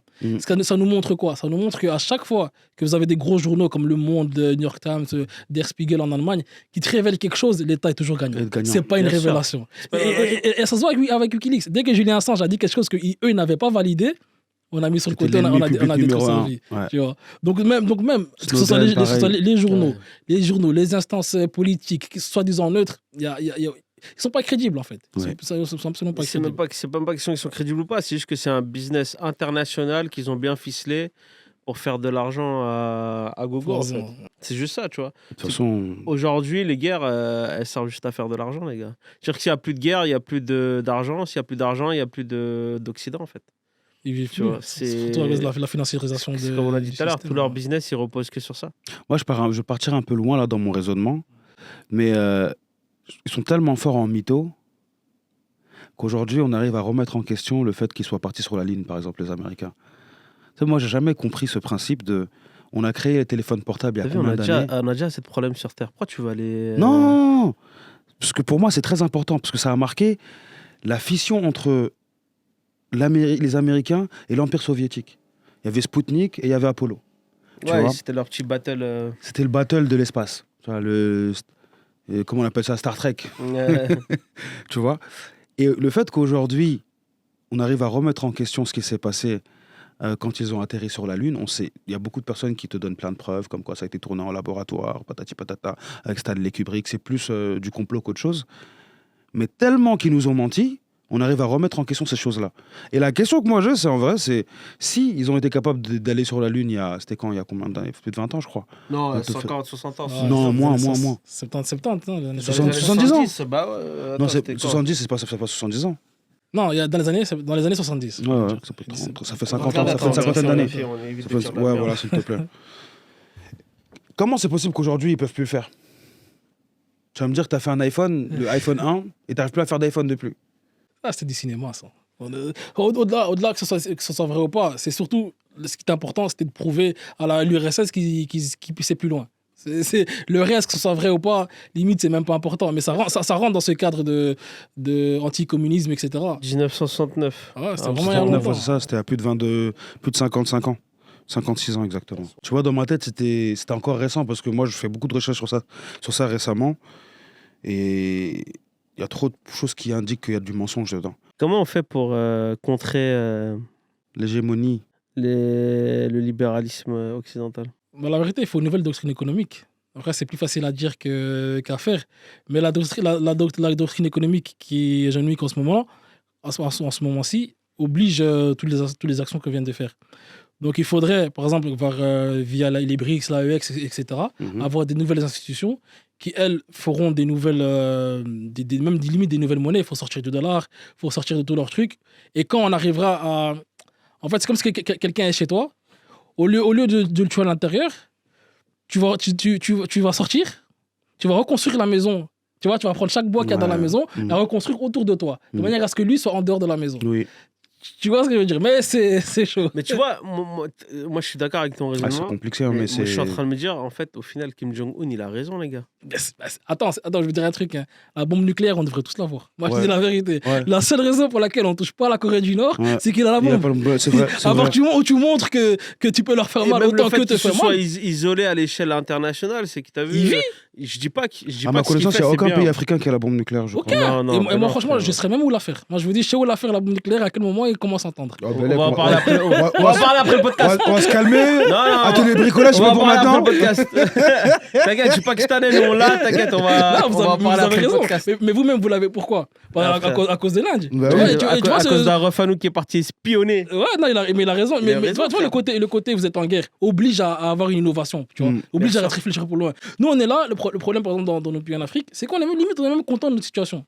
Tu vois, ça va, on arrive à manger. Ah, on a pris un peu d'aide au développement, là, c'est bien. Ah. Et si t'as pas ce côté guerre, etc., tu iras pas. Ah, mais la faute, elle est aussi des dirigeants africains, les gars. Non, Parce que totalement. quand tu regardes le peuple, enfin, quand je dis dirigeants africains, je parle de tous les dirigeants du Sud, parce que quand tu regardes le peuple, les gars, c'est la merde. Mais c'est la merde, pourquoi? Que ce soit Parce en que Afrique, en Asie du Sud. qu'est-ce qui fait qu'en Europe, un Européen moyen, il a quand même un niveau d'éducation qui est correct? À l'école. Qu'est-ce qui fait que l'école, elle est encore en vie? Un certain maintien de l'école, quand même. Structure. Au bled, on maintient les structures de manière à ce qu'elles soient désemparées, oubliées, désolées. On déstructure, du coup. Non, on ne déstructure pas, il n'y a pas de structure. Ah ouais, c'est ça, il n'y a pas de structure. Et le problème, c'est ça. C'est qu'au final, tu vas avoir pulluler des écoles privées qui seront accessibles que pour les personnes qui ont des moyens.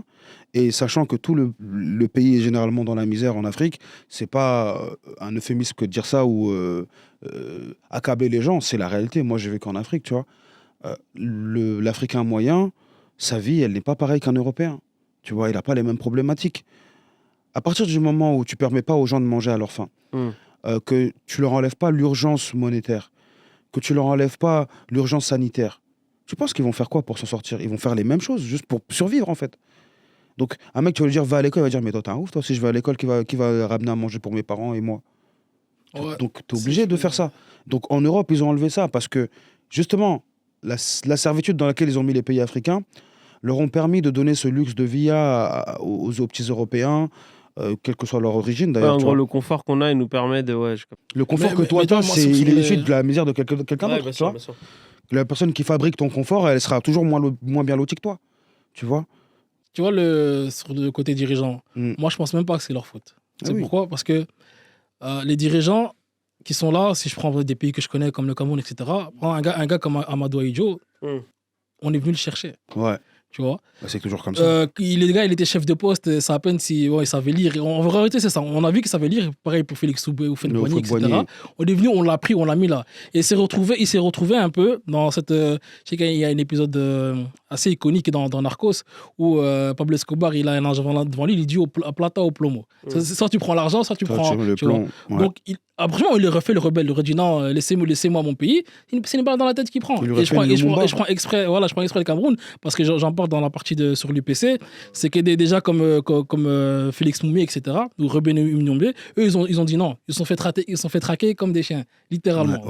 Ruben Umniombe, il est mort dans la forêt. Ouais. Félix Moumi, on l'a tué empoisonné.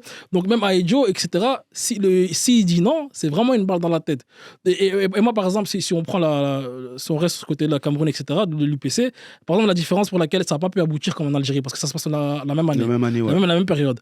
C'est qu'il y a aussi ce côté, en Algérie, il y avait une homogénéité des peuples, tu vois, la même langue, et je parle en citant Ahmed Ibn Badis, par exemple, tu vois, et donc ce côté fédérateur a permis à toute l'Algérie, en tout cas ceux qui n'étaient pas collabos, de vraiment se battre, tu vois. Au Cameroun, ce n'était pas le cas. Au Cameroun, il y a 600 ethnies, et Ruben, par exemple, il vient de l'Ouest, ça ne concernait que son côté. C'est ça. Et Amadou Aïdjo, il venait, c'est un nordiste, tu vois, musulman, de côté, qui parlait une autre langue, et il n'y a pas de lien.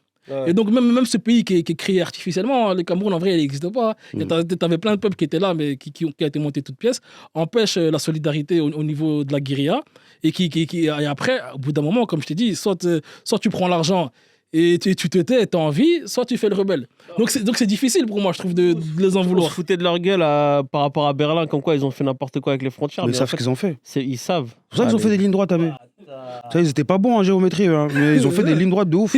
Parce qu'ils savent que là, si je fais une ligne droite, il y a que des populations différentes. Il y a tel territoire, je les divise. Ils vont jamais s'entendre. Ils vont plus jamais s'entendre. Tu vois. Alors que il y avait déjà des conflits tribaux à l'époque. Ouais, c'est ça. Mais c'est de la folie quand même. Tu vois, par exemple, Mali-Sénégal, tu vois, avant c'était le même pays. C'était l'Empire du Mali, tout ça. Tu vois, Mali, Sénégal, il y avait d'autres pays dedans, tu vois. Mais de se dire qu'aujourd'hui, on peut arriver en tant que Malien ou Sénégalais à se faire la guerre parce que ouais vous les Maliens vous n'avez pas les Sénégalais, ouais vous les Sénégalais vous n'avez pas les Maliens, ils ont réussi. Ils ont réussi, c'est ça. Et c'est pour ça que tout à l'heure je disais c'est pas, en vrai t'as raison, c'est pas de leur faute. C'est même pas les dirigeants. En fait c'est difficile tu vois parce que nous-mêmes on n'a pas été dans ce cas-là. Et c'est comme je te dis, demain toi tout ce que tu as toujours voulu dans ta vie tu le trouves devant toi. C'est ça. Mais tu sais que le prix à payer c'est la sérénité et le bonheur d'autres personnes. Mais comme toi, tu vois pas le bonheur des autres et tu vois pas la sérénité des autres, tu peux faire ce choix-là. Si t'es quelqu'un de consciencieux, tu vas pas le faire. Mais tu sais que le choix, il a double tranchant parce que c'est pas un choix. Ouais, soit tu choisis de ce que je t'ai donné, soit ta vie, elle finit. Ouais, ce qui est relou, c'est que forcément, ils vont trouver quelqu'un d'autre pour faire. Et regarde, c'est ça. Comparé. Comparé, il a tué, il a fait partie des gens qui ont été les artisans de la mort de Sankara. Alors que Sankara, c'est lui qui a animé Ibrahim Traoré qu'on voit aujourd'hui. C'est une réincarnation de Sankara pour ceux qui croient en ça. Moi, je ne crois pas à la réincarnation, mais c'est pour parler. Tu vois. Ce gars-là, il est arrivé après, par exemple, Assimi Goïta du Mali, mais il est plus connu, plus célèbre que lui. Parce qu'il a une manière de faire qui démontre par A plus B que l'Occident, une fois que tu leur dis salam alaikum, ils n'ont pas d'autre moyen que de t'assassiner ou de faire la guerre. Mais quand tu leur laisses pas cette opportunité-là, ils ont essayé de l'assassiner. Je crois qu'en tête de fois. Ouais, c'est une dinguerie. Lui, François, je crois que sa mère, elle est encore vivante, elle doit faire des doigts pour lui tous les jours. Ah, mon gars, les genoux, ils doivent pas quitter le tapis, mon gars, je te le dis. Parce que tellement qu'ils ont essayé de le tuer, là, c'est un truc de ouf. Mais tu vois, par exemple, justement, si on prend les premiers dirigeants dans les années 60, etc., quand il y a eu les indépendances, les militaires, ils sont restés. Les militaires britanniques et français sont restés dans toutes leurs colonies. Donc, moi, je veux bien que tu t'appelles Léon Mba, Félix Houphouët-Boigny ou Aïdjo, tu te lèves. Ils sont, par exemple, au Cameroun, à Yaoundé, ils sont à 5 minutes du palais. Ils sont à 5 minutes du palais. Tu vois ce que je veux dire? Le jour où il dit que non, finalement, le pétrole, vous allez nous laisser, Total ne rentre pas, on fait sa janaza, tu vois. Donc c'est compliqué. Et donc par exemple l'AES, ce qu'ils ont réussi à faire là, par exemple, c'est de chasser les militaires. Pour dire, t'as plus les militaires sur place, la pression elle est moins. Tu dois aller trouver un type qui a un espion de l'ONG qui va venir te mettre un coup de couteau dans le dos. C'est plus difficile que tu vois. Il y a quand même des zones où ils ont perdu quand même l'Occident. L'Afghanistan là sur les dernières années, les talibans ils ont réussi à les dégager. C'était quoi leur objectif la première quand ils sont partis là-bas, la mission civilisatrice? En fait, c'était pour non, en Afghanistan, Irak, tout ça, c'était juste pour les richesses. C'est ça, la mission civilisatrice. Il n'y avait aucune... Il y avait des armes de destruction massive. Il y avait des armes de destruction massive. Il y avait de l'anthrax. Et c'était de la craie dans un bocal que Colin Powell il a agité. Lui, il est en liberté aujourd'hui. C'est un héros, lui. Alors qu'il devrait avoir la peine de mort normalement. Au state, électrocution, tout ça. Il a tué. Il a fait pour le pays. Il a été à la. C'est ça. Tu vois, il a fait pour le pays. Voilà. Donc c'est un héros chez lui. Ouais, mais c'est un maudit chez les autres. Tu vois. Mais tu vois, ça c'est même une question un peu sociologique et philosophique. Il y a Maximilien Weber, le père de la sociologie, qui posait déjà la question de la légitime violence. Et je crois même le Weber, livre. c'est un économiste aussi, je crois, non? Ouais, à l'époque, ils faisaient tout. Ils avaient quatre casquettes. Et justement, je crois même ce livre, il traite de ça, parce que c'est la question de comment tu légitimes le fait de tuer quelqu'un. Et Weber, il disait justement, seul l'État a l'autorisation morale de la contrainte. Ça veut dire, par exemple, si moi, je viens, je te mets des menottes, tu vois, je t'ai séquestré. Si c'est un policier qui le fait, il t'a embarqué. C'est le même acte, hein. T'as des menottes aux mains. Exactement. Mais si c'est l'État qui le fait, si je viens avec le drapeau de le petit coq là, c'est pas la même chose que si je le viens avec mon petit outfit. Tu vois, pourtant l'acte il est le même. Donc pour elle, quand il ment pour aller tuer des gens, il le fait pour les États-Unis d'Amérique. Quand toi tu mens pour aller braquer la petite gel, tu le fais pour c'est juste ton gain personnel à toi. Non, franchement, c'est. Et cette légitimation de la violence, quand tu la comprends, elle est scandaleuse. Elle est vraiment. En fait, c'est comment ne pas donner naissance à des générations de personnes révoltées quand l'injustice est la colonne vertébrale d'un système. C'est-à-dire que l'injustice, nous, on la voit. Moi, j'ai grandi dans les quartiers populaires et je peux te dire que les profs qu'on avait, ils n'étaient pas tous mauvais, hein. Mais il y en a beaucoup qui étaient là, ils n'en avaient rien à foutre qu'on réussisse ou pas, tu vois. Parce que aussi les parents, il y en a beaucoup qui sont illettrés, ils vont pas aller voir monsieur, pourquoi mon fils il a pas de bonne note, pourquoi ci, pourquoi ça. Le petit mytho à ses parents, ouais t'inquiète, le prof il est pas gentil avec moi, de toute façon il est bizarre avec moi, et peut-être qu'il fout la merde le petit. Mais peut-être qu'aussi il a besoin de quelqu'un pour lui dire écoute arrête de faire n'importe quoi, là c'est les années de ta vie où tu as besoin de t'instruire un minimum, et après quand tu comprendras ce que tu veux faire plus tard, tu pourras le faire. Mais là tu as besoin de l'éducation qu'on te donne. Est-ce que ce système, il pourra disparaître un jour? C'est pas possible, moi, je pense. Hein, mais... Ouais, je sais pas s'il peut disparaître, mais par exemple, pour moi, les profs, etc., le peuple, il est autant victime que nous. Oui. Il faut qu'on comprenne quelque chose. Ouais. Je sais que, par exemple, dans un de vos podcasts, il y a pas longtemps, vous avez dit merci maman, merci papa pour être venu ici. Moi, non, pas pour être venu ici, pour l'éducation que vous nous avez donnée. Pour les sacrifices, tu vois. Et vous a donné une vie meilleure que celle que vous avez eue quand vous avez eu notre âge. Mais il faut comprendre que eux, quand ils viennent ici, ils participent à la dégradation du salaire et de la vie du français moyen. Totalement. Tu vois, donc l'immigration, et donc les premières victimes, on va dire, pour moi même, les premières victimes, c'est d'avoir le peuple de ces pays-là. Oui. Tu vois, et ensuite, nous, on vient en seconde noce, on va dire, on arrive maintenant essayer de gratter ce qu'ils ont pris chez nous. On prend les miettes, on est content. Mais à la base, si on prend simplement le salariat, quand tu as une personne qui vient de Pakistan ou d'ailleurs qui était payé 150 € pour le même travail, il arrive, on lui dit 1500 €, il accepte. Le français moyen, il sait que c'est 2000 minimum. Jamais de la vie. Jamais il accepterait. Et même, c'est pour ça que l'immigration, elle arrêtera jamais. Elle est hyper importante pour eux. Mais pour eux, c'est ceux qui habitent au Jardin de Luxembourg, ceux qui habitent au 6e, ceux qui ne verront pas ici au Aubervilliers comme je viens de voir. Pas l'immigration qui va à l'Assemblée. Qui va aller les déranger. C'est l'immigration qui va à l'Assemblée, mais nettoyer. Qui vont les servir, mais qui ne sont pas responsables de leur truc. Et au final, un peu, nous-mêmes, on est responsables. Oui. J'ai envie de dire, nous-mêmes, par exemple, quand je sais que dernièrement, vous avez parlé du fait de partir, etc. Pour moi, j'estime qu'en restant ici, on maintient quand même ce truc-là. Donc, faut se casser. Moi, je suis déjà parti. J'étais là vraiment, ça fait 5 ans que je suis parti. Je viens de temps en temps ici, mais ça fait 5 ans que j'habite plus en. Quand j'écoutais ton truc, je disais, mais il a trop raison. Je vais aller avec toi, les loyers de 40 € à l'heure, là, on va les prendre, tu vois. Je te jure. Et t'habites où sans indiscrétion? Là, je suis là, depuis 2 ans. J'ai fait 3 ans au Cameroun. Donc, 2020 à 2023, je fais Cameroun. Et depuis 2023, je suis à la plupart de l'année. Ça se passe bien et tout? Ouais, franchement, moi j'aime bien. Hein. Moi, j'aime bien mon continent avec tous ses défauts, avec ses routes, avec même parfois ces petits problèmes de voisinage. C'est pas des problèmes. C'est pas des problèmes. En fait, même je me sens chez moi limite. Tu vois ce que je veux dire? Même si là, je suis dans un et tout. Alors, on est ensemble. Mais en fait, tu as ce truc-là, quand tu es issu d'un continent, une fois que tu mets les pieds dedans, ton âme est alignée avec ton corps. Ça veut dire que tu as ce poids sur les épaules que tu as ici de manière permanente. C'est le poids de l'anxiété sociale, l'anxiété de devoir réussir à être à la hauteur des sacrifices des parents et de tes propres sacrifices. Mais quand tu arrives là-bas, il n'y a plus ça. Tranquille. Parce que tu es chez toi, en fait. Tu es chez toi. Mais réellement, tu as vu, moi, quand j'arrive au Mali, je suis en paix, mec. Pas que je suis pas en paix ici, mais ma paix, elle est troublée ici. Alors que là-bas, je suis en paix. T'as vu, même un mec qui peut même venir me dire ça, il y a ça comme problème. Tu vois, c'est pas un problème. Ça va. C'est quoi? C'est de l'argent le problème? Ok, c'est combien ça? Ok, j'ai l'argent, tiens, si j'ai pas l'argent, attends 2-3 jours, on réunit l'argent et après on te le passe, c'est bon. Ça, mais donc tu comprends le Français qui est chez lui et qui est dérangé par notre présence, par exemple. Non, mais je le comprends totalement. Mais le truc, c'est quoi? C'est que. Ouais, mais c'est de sa faute, frérot. qu'on Non, est là. c'est pas de sa faute. Non, lui-même, c'est une victime. Non, c'est pas de sa faute. C'est pas de sa faute. Parce que lui, il fait pas partie de la classe dominante. Voilà, c'est ça. Lui-même, il est victime de ce truc-là. Mais le truc, c'est quoi? C'est que. Ce qu'ils oublient, les les gens qui sont dans cette prérogative-là ou dans ce cas de figure-là, c'est que nous aussi, on est français. Tu vois? Et ça peut ne pas leur plaire qu'on soit français, mais on l'est. Ça veut dire que être français, c'est un consensus de droits et de devoirs. Jusqu'à preuve du contraire, le patriotisme, c'est pas une obligation pour être française. Tu vois? Et beaucoup pensent que comme les seuls patriotes qu'on montre, c'est les gens de l'extrême droite, ben, toute personne qui n'est pas avec l'extrême droite est contre le développement de la France ou contre les intérêts du pays. Mais sauf que nous, on veut juste pas militer avec des nazis, mec, tu vois? Parce que quand ils auront leur intérêt, là, ce sera nous les prochains, tu vois?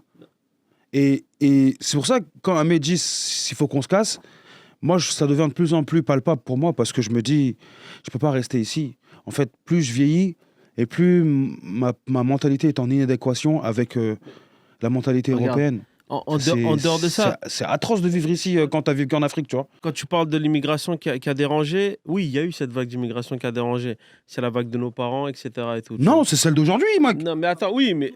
C'est les nouveaux arrivants. C'est les nouveaux arrivants. Les nouveaux arrivants, là, nous, on n'est pas des nouveaux arrivants. Tu vois ce que je veux dire? Bon, moi, je suis né au bled. Moi, je suis arrivé... Moi-même. Moi-même, pareil. Mais ce que je veux dire, c'est que tu as vu... on paie nos impôts. Tu vois ce que je veux dire? C'est-à-dire qu'on... Ça paye l'URSSAF. Ouais, frère, on se fait... Non, tu sais où là où tu déranges? On a des saisies administratives de l'URSSAF, merde! Justement, là où toi, t'es même encore plus dérangeant, t'es encore plus gênant que tes parents, c'est parce que toi, tu vas pas accepter ce que tes parents ont accepté. Exactement. Ce qui fait que sur leur sol, ils ont un franco-français qui veut pas faire ce taf-là, ils ont un pakistanais qui veut pas le faire, et ils sont obligés d'apporter un autre qui vient, qui connaît pas, qui doit le faire. Et donc, nous-mêmes, on est encore plus problématique pour eux. C'est ça. Ah, t'as raison.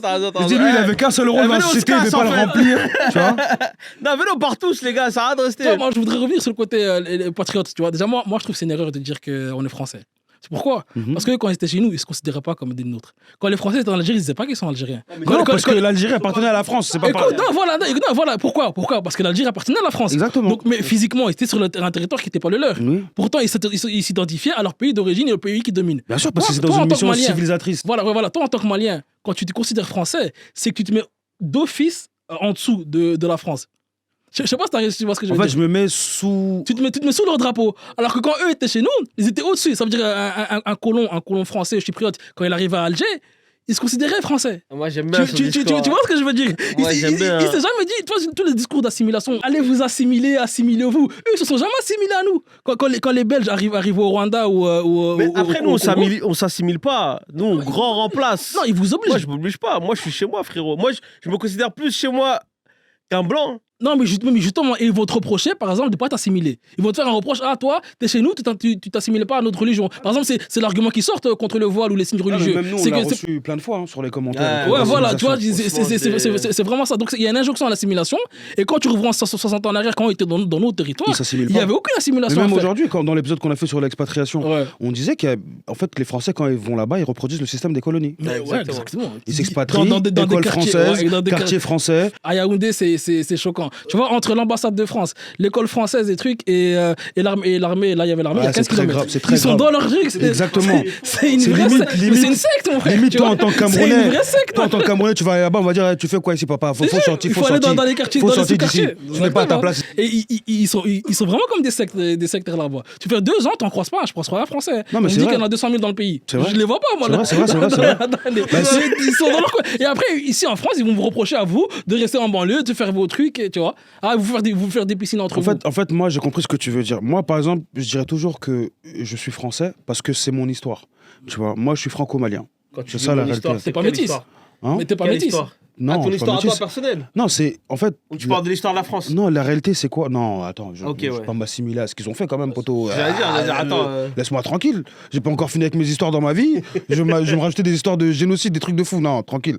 Le truc, c'est quoi? C'est que j'ai vécu plus de temps de ma vie ici. Mais mon éveil, je l'ai commencé au bled, moi. Tu vois, j'ai quitté la France, j'ai fait 5 ans au bled, et j'étais dans les écoles françaises, les meilleurs établissements d'ailleurs en Afrique. Hein. C'est souvent les écoles françaises ou les écoles américaines. Ça, encore une fois, c'est un autre débat. Mais moi, dans mon école, il n'y avait pas de discrimination ni quoi que ce soit. Parce que tous les gens qui étaient là-bas, c'était des fils de diplomates. Et c'est des gens qui sont très bien éduqués et qui ont un accès à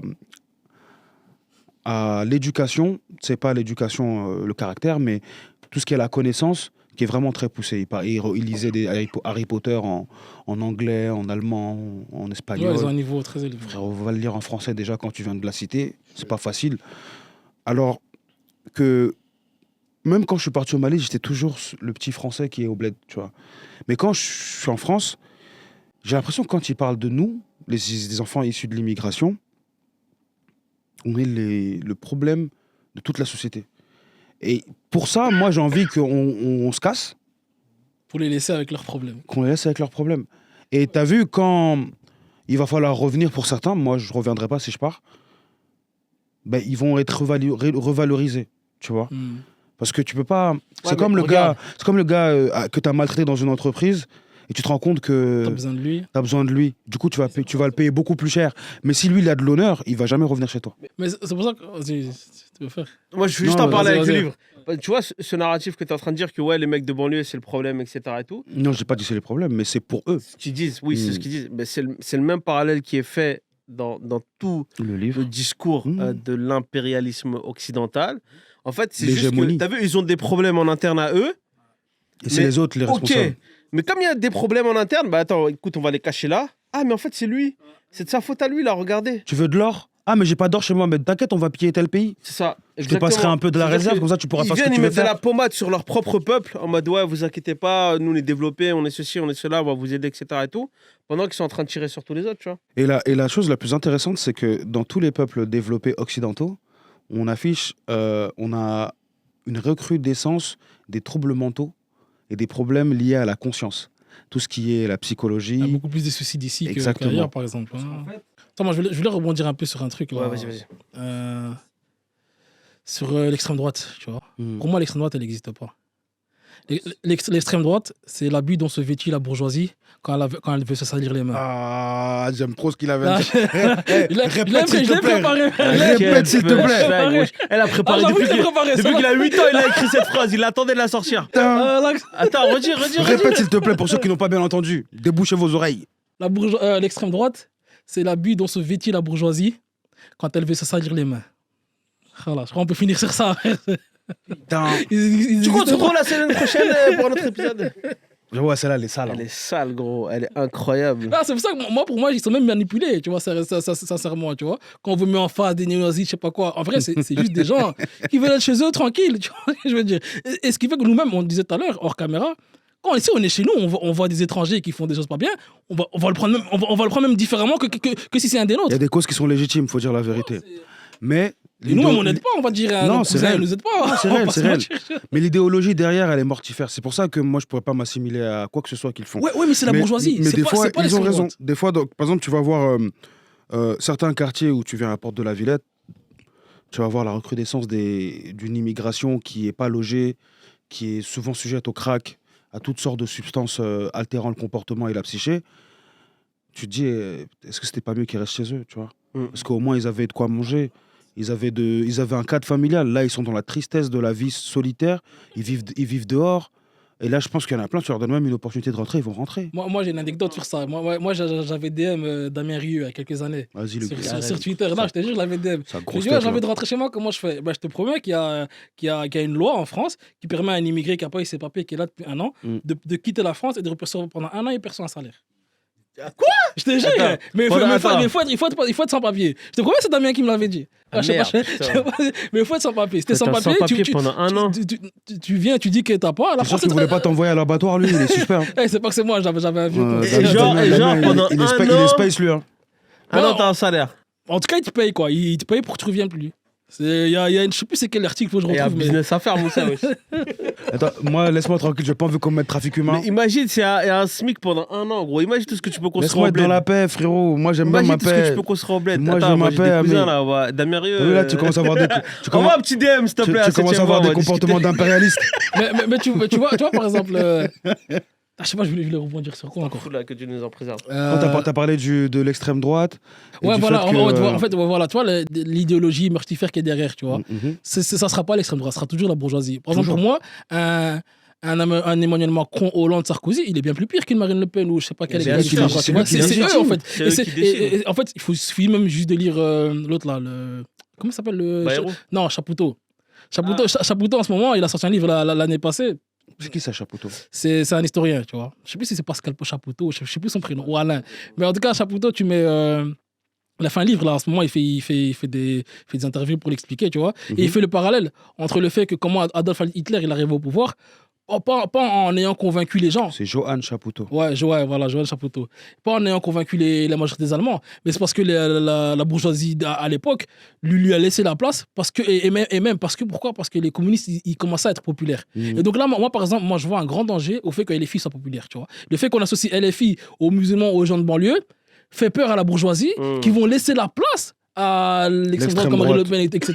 Tu vois, parce qu'ils vont sentir déjà eux-mêmes, ils sont beaucoup critiqués. Tout le monde, le français moyen, il sait que la soi-disant le côté centriste, il est mauvais, tu vois. Pour toi, 2027, ça sera le RN qui passera. Non, moi 2027, ça va être l'autre là. Comment il s'appelle un gars comme Macron, encore un centriste. Tu vois, tu penses que ça va être. Non, pas LR. Non, je pense que ça va être l'un de ses anciens ministres là. Ouais, Macron, voilà. là. Boivre toute blanche là. J'ai oublié comment il s'appelle.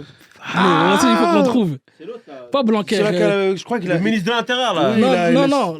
Avant, ouais. Non, c'est pas ministre de l'Intérieur, c'est Non, mais l'autre. là, le ministre de l'Intérieur, c'est qui? Ministre de l'Intérieur. Retailleau. Retailleau, non, ça sera pas Non, Retailleau. Ça sera pas Retailleau. Moi, ça va se jouer entre centristes, entre Gabriel Attal et. Non, c'était. L'ancien, Du LR. Philippe Edouard. Philippe, merci Voilà. beaucoup. Édouard Philippe. Ça serait Édouard Philippe. C'est pourquoi ça serait Édouard Le Philippe? gars qui a vieilli de 20 ans en Ouais. l'espace de 5 ans en politique. Parce qu'ils vont encore mettre un centriste. Ils vont, tu vois, LFI, c'est peut-être 30%. RN, c'est peut-être 30%. Il n'y a personne qui ressort vraiment. Et ils vont jouer sur le fait que voilà, c'est les deux extrêmes, etc. pour encore mettre un centriste. Ça, c'est 2027. Mais 2032, là, on va faire passer à un vrai extrême droite. Et ça ne sera pas Marine Le Pen. Ça sera des Thomas Joly, des clans de fous. Tu vois, et là, on va passer à une 6ème République qui sera nazie. Qui sera hardcore. Mais tu vois, et après on va pointer, ouais, c'est le nazi, extrême droite. Non, c'est eux qui les ont mis. D'ailleurs, tu penses qu'en Après, je vais trop 2032, loin, ce sera le renouveau de. Non, tu vas pas trop loin. Moi, je pense que tu déroules une possibilité qui est de plus en plus palpable. Moi, je le dis. Si j'ai raison, En fait, t'as vu, moi, je pars du principe où On sera plus là. je pars du principe où l'histoire, elle se répète. C'est que t'as vu, Voilà, c'est ça. à la fin de ton livre, t'as fait le parallèle entre l'Allemagne nazie et ce qui se passe aujourd'hui avec les musulmans. Ouais. Moi, je suis d'accord avec toi, même sur le parallèle et tout. Et même, je trouve que 2032, c'est peut-être trop loin, tu vois. Moi, c'est pour ça, dans ma Non, tête, je pense qu'il a- Ils ont encore besoin d'un peu. Tu Ils ont vois, besoin 2027, d'encore ils ont de encore faire un de peu, tu l'oseille. vois. Bon, encore 2-3 attentats. Je te dis la vérité, encore 2-3 attentats d'un gars qui nous ressemble. Parce qu'en fait, le truc aussi, c'est que les Français, là, ils sont pas encore prêts. Ils ont encore des crédits. Ils ont encore faim. Ils peuvent encore manger, tu vois.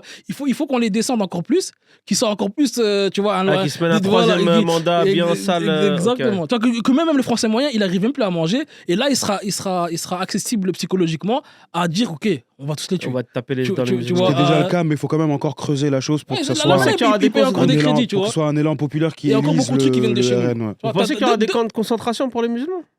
Ils peuvent pas. Enfin, en dehors du fait qu'il y en a déjà en Chine. Ils vont les amener peuvent pas. en Hongrie, chez Orban. Avant c'était en Pologne, tu vois. Maintenant, ils vont les amener en Hongrie, chez Orban. Et il serait très.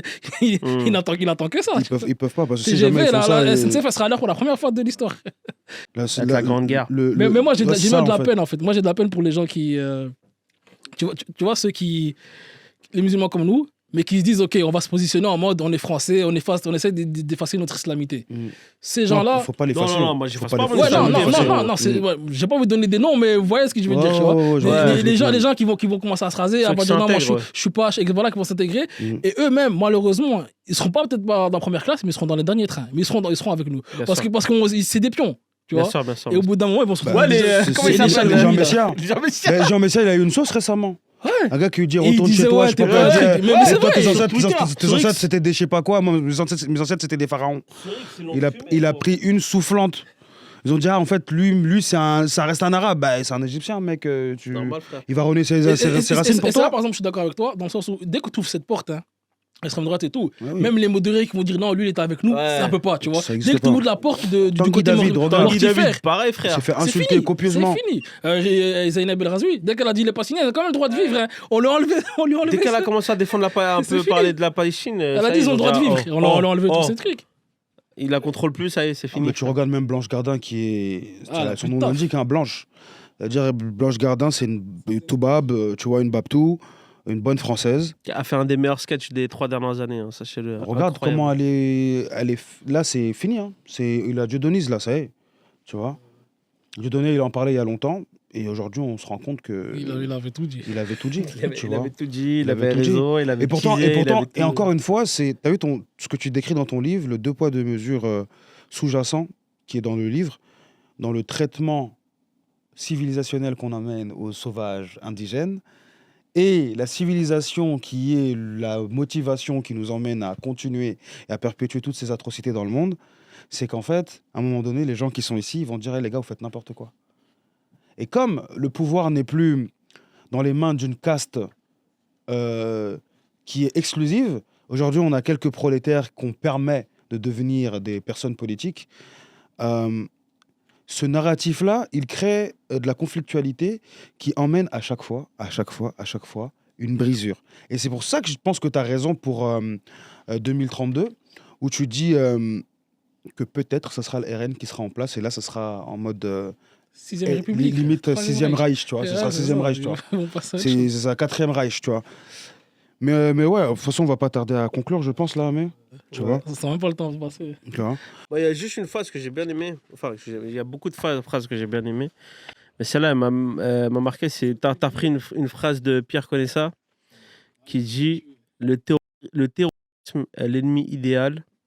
Il est invisible, multiforme, insaisissable et donc inépuisable. Et Conessa disait ça en 2011. Mhm. Et c'est le terme inépuisable en fait qui m'a marqué dans le sens où tu vois, tu as eu il y a eu les missions civilisatrices, il y a eu le communisme. Là on est sur le terrorisme. Et en fait, c'est juste qu'ils ont trouvé leur poule aux œufs d'or pour faire un max de dégâts partout dans le monde. Parce que moi, tu sais, quand j'ai fini le livre, la première question que je me suis dit, c'est où est-ce que l'Occident, pardon, où est-ce que l'Occident n'est pas parti foutre la merde en fait dans le monde, tu vois. Ouais, même C'est la la Palestine première d'aujourd'hui, question là, que je me c'est suis posée. l'Occident. C'est les Tu Anglais. vois, c'est où est-ce que ils n'ont pas posé leur marque et ils n'ont pas foutu la merde.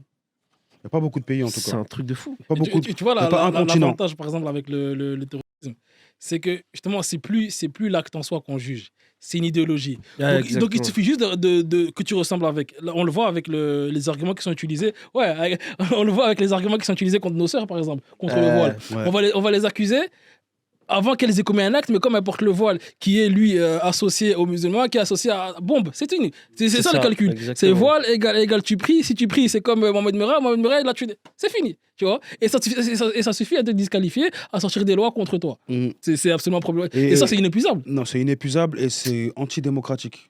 C'est ce Mais qu'ils bon, font en Chine. Hein. c'est Et ce la qu'ils font. démocratie s'en fout. Tu vois, mais c'est ça, Voilà, la démocratie, c'est Bah, comme, la démocratie, c'est eux, frère. c'est comme le gars. drapeau blanc. Le drapeau blanc avec la calage dans le dos. Exactement. Viens, la famille. Tu vois. Et dès que t'es On va proche, mettre la démocratie chez toi. tu vois, exactement. La vraie définition de impérialisme occidental, c'est totalitarisme. Ouais, C'est- mais Anna Arendt, elle dit très bien dans la stratégie des chocs, où elle a étudié tout ça, justement. Et elle dit que le totalitarisme qu'on a vu d'Hitler et tout venait de colonialisme, etc. Et donc, ils ont pris des notes, tu vois. Et même ce que après elle. Ben, la seule différence, c'est Elle qu'ils s'est n'ont pas été arrêtée. hypocrites. Ouais, non, Adolphe et Mussolini, ils n'ont pas été hypocrites. C'est C'est la les seule seuls, justement. différence. C'est les Vous avez seuls, pas- ouais. Justement, c'était C'est les seuls qui- l'hypocrisie qui les avait saoulés. Ils ont dit, tu sais quoi, Voilà, fuck ils it. ont dit, voilà, Là, on va aller à fond, les gars. On va dire, Let's vous go. voulez faire ça, Voilà. faites ça à tout Qui le même monde. me Et on suivent. commence par les Ah ouais, Polonais, non. tu vois. C'était hardcore, tu vois. Et il n'y avait pas de distinction. Et encore une fois, on a invisibilisé beaucoup de personnes qui étaient non juives et qui ont subi des sévices atroces, tu vois. Ça paye pas. Ça paye pas, tu vois. Ça paye pas. C'est-à-dire que Ils même ont pas de dans lobby, le... ils ont pas le net. Tu vois. Ils vont me tuer, je crois, le net. C'est des... Belek, hein, ils vont retrouver ta localisation. Là, moi, je vais essayer de terminer avec une... Est-ce que tu as déjà un mot à dire, déjà? Tu as quelque chose à... Moi, je sais qu'il y a une suite déjà qui arrive, du coup. T'es sûr et certain? Enfin, Ouais, peut-être pas une suite directe du livre, mais. Ouais, peut-être, ça dépend si j'y temps cette année, mais j'hésite à prendre une direction où j'essaie de donner des solutions. Mais là, on est plus dans une réflexion vraiment politique, etc. Mhm. Ou la poursuite de révélations. Parce que, par exemple, les conflits chez les lusophones, on ne connaît pas beaucoup. Tu Oui, vois, c'est vrai, tout tout ce ce qui qui est est Portugal, Angola, tu vois, les Néerlandais aussi, ce qu'ils ont fait. Mhm. Donc, j'essaie de partir sur un des deux. Mais c'est vrai que trouver une solution à cette problématique, ça serait un peu plus pertinent. Quoi, tu vois. Ouais, mais je m'octroie le temps, on va dire. Trouver une solution qui ne soit pas violente à ça, gros. En vrai, comme c'est une mécanique que lui, il a, c'est pas autant de taf qu'on peut imaginer pour lui. Mais pour quelqu'un qui ne fait pas ça, ce serait énormément de travail. Vraiment, C'est le travail d'une vie. c'est 10 ans, on va dire, de travail. Exactement. Mais sans que ce soit du travail en soi. Tu vois. C'est pas des C'est- études c'est- ou des ça examens. te plaît, ça te plaît. Ouais, ce que non, tu fais, vraiment, ça. je pourrais vraiment passer 4 mois à Wikipédia, je l'ai saigné. Tu vois, tu me dis, en plus, Wikipédia, le problème, c'est qu'il y a un mot que tu comprends pas et tu mets un lien pour aller voir ce mot-là. Des fois, donc tu fais une inception dans Wikipédia, je reste pendant 4 heures dessus. Ouais, c'est vrai. Moi, j'aimerais finir sur la fin de la note d'intention. Tout à l'heure, j'ai lu la première partie.